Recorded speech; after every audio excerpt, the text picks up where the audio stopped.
Swati thought moving to a new city would be a fresh start. She unpacked her boxes one by one in her sunny new apartment. The walls were a cheerful yellow.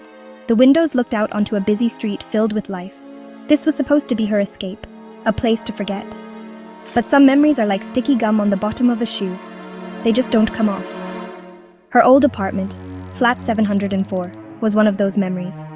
It was a dark place, with long hallways and shadows that danced when you weren't looking. She tried to push the thoughts away, focusing on the bright future ahead of her. She really did try.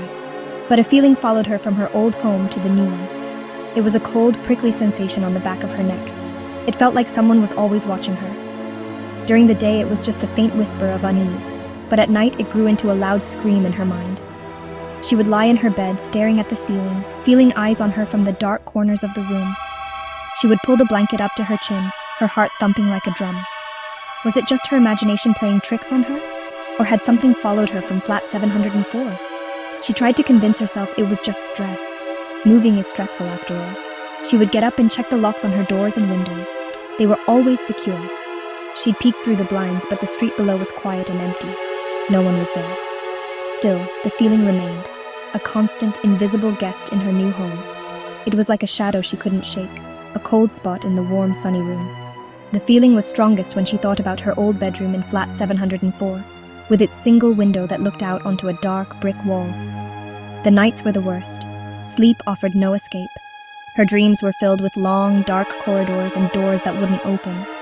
She would wake up in a cold sweat, the feeling of being watched more intense than ever. She started leaving the lights on when she slept, hoping to chase away the shadows and the fear. But the light only made the shadows sharper, more defined.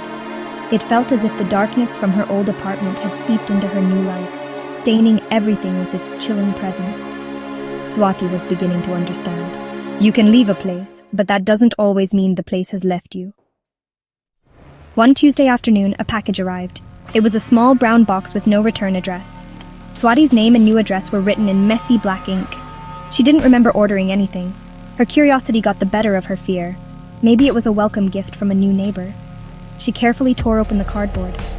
Inside, nestled in bubble wrap, was a single, unmarked USB drive. An icy shiver ran down her spine. Who would send her this? And why?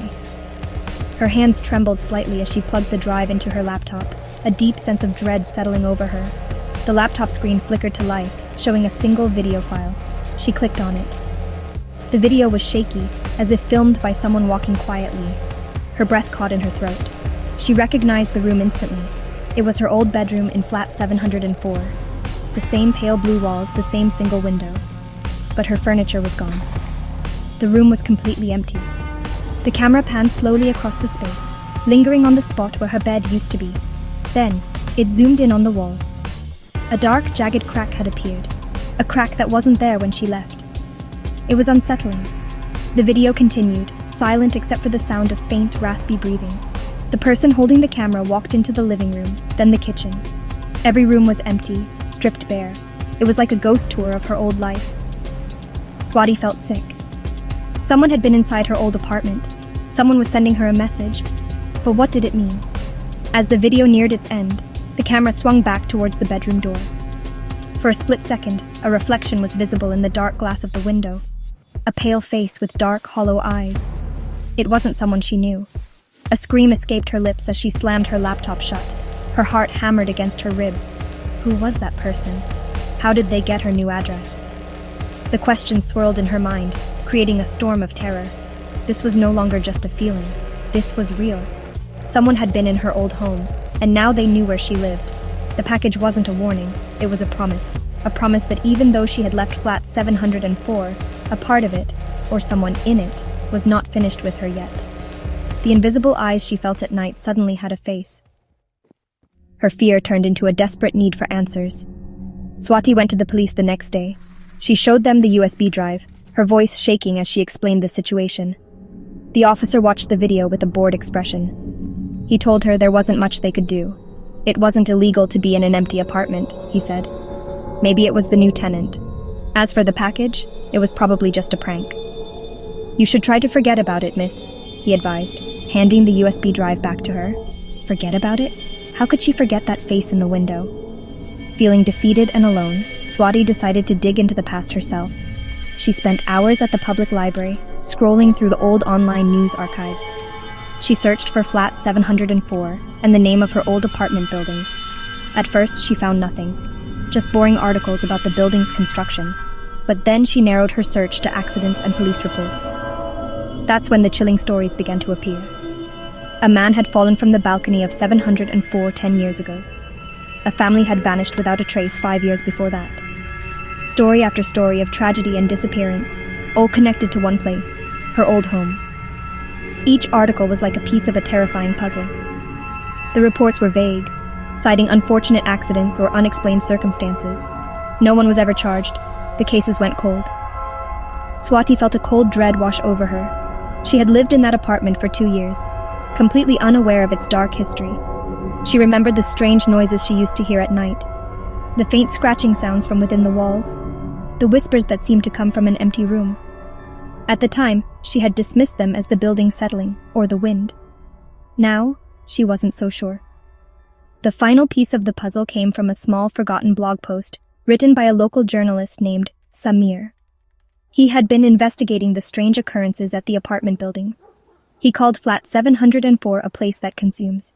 He wrote about the high turnover of tenants and the unsettling number of incidents. His post ended with a plea for anyone with information to contact him. Swati's hands trembled as she typed out an email. She had information. She had lived there. And she had the video. Maybe, just maybe, this journalist would believe her. Samir replied almost immediately. He was fascinated and horrified by her story. He believed her. He wanted to see the flat for himself, and he asked Swati if she would be brave enough to go back with him. A part of her screamed no, telling her to run and never look back. But another stronger part needed to know the truth. She agreed. Armed with cameras and flashlights, they arranged to meet the building manager and get the key to the now vacant flat 704.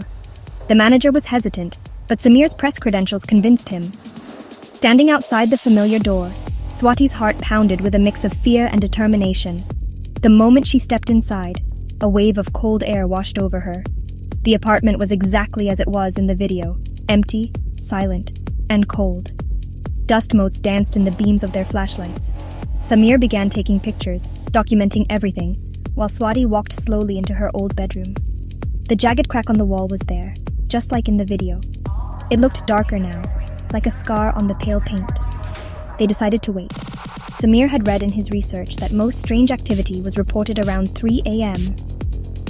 The wait was agonizing, every creak of the building making Swati jump. As the clock on Samir's phone ticked over to 3 o'clock, the atmosphere in the apartment changed. The air grew heavy, thick with a malevolent energy. A low whispering started, seeming to come from all around them. It was not a language Swati could understand, but the sound was filled with ancient hunger.